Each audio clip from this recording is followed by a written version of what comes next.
हमारी संस्कृति, हमारे संस्कार सदा रहें हमारे साथ। सब्सक्राइब करें तिलक। जय श्री हरि नारायण।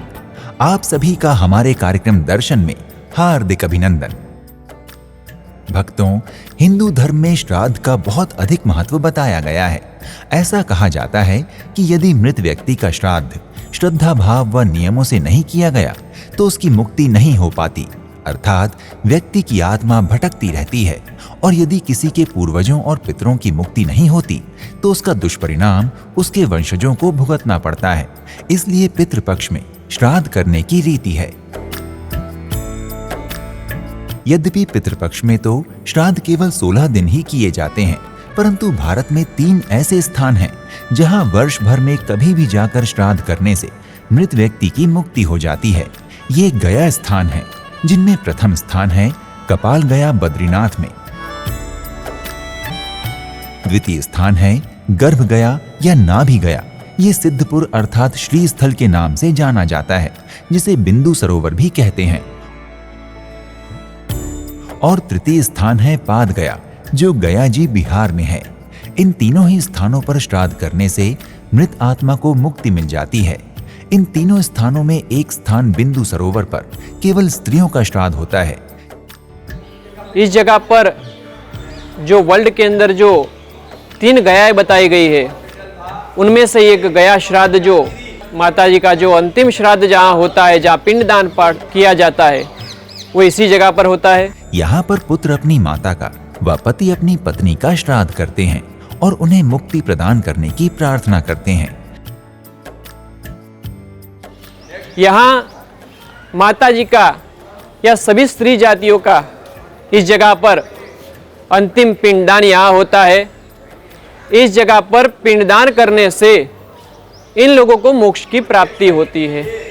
इस दिव्य स्थान बिंदु सरोवर का इतिहास सतयुग के समय का है। कहा जाता है कि सृष्टि के आरंभ में ब्रह्मा जी से मनु और शत्रुपा की उत्पत्ति हुई। उन्हीं श्री मनु और शत्रुपा जी से 3 कन्याओं आकृति, देवहूति और प्रसूति का जन्म हुआ। इनमें से देवहूति का विवाह कर्दम ऋषि के साथ हुआ। इनसे फिर 9 कन्याओं का जन्म हुआ, जो नवधा भक्ति की प्रतिमूर्ति हैं। उनका विवाह श्रेष्ठ ऋषियों के साथ हुआ। देवहूति को पुत्र रत्न की प्राप्ति के लिए भगवान विष्णु की प्रसन्नता के लिए तप करना था।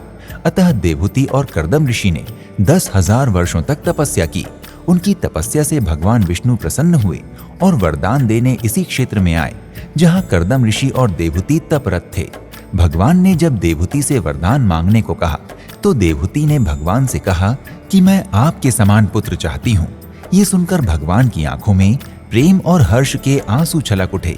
भगवान देवहूति के प्रेम से विह्वल हो उठे। उनकी आंखों से जो आंसू गिरे उसी से निर्माण हुआ हर्ष बिंदु सरोवर का। तब भगवान विष्णु ने देवहूति को कहा कि मेरे समान कोई नहीं है, अतः मैं ही तुम्हारा पुत्र बनकर प्रकट होऊंगा। कालांतर में भगवान ही कपिल मुनि के रूप में देवहूति और कर्दम ऋषि के पुत्र बने। जब भगवान की अवस्था 10 वर्ष की थी तो भगवान कपिल सन्यासी बनकर घर छोड़कर जाने लगे। देवहूति ने कहा कि आप मेरा उद्धार किए बिना ही चले जाएंगे। तब कपिल भगवान ने माता को प्रवचन दिया, जो सांख्य क्षेत्र के नाम से विख्यात हुआ। उसे सुनकर मां द्रवीभूत हो उठी। तब देवहूति ने कपिल जी से पूछा कि मेरी तो मुक्ति हो रही है, पर अन्य स्त्रियों की मुक्ति कैसे होगी, क्योंकि स्त्रियां शास्त्र पाठ नहीं कर पाएंगी, योग ध्यान नहीं कर सकेंगी। तब कपिल भगवान ने कहा कि जिस भी स्त्री का श्राद्ध यहाँ श्री स्थल अर्थात बिंदु सरोवर में होगा, उसकी मुक्ति हो जाएगी। भक्तों, यदि आप सिद्धपुर पाटन स्थित हर्ष बिंदु सरोवर की यात्रा करने की योजना बना रहे हैं तो शीघ्र ही अपनी यात्रा का श्री गणेश करें और श्री नारायण कृपा के भागी बने।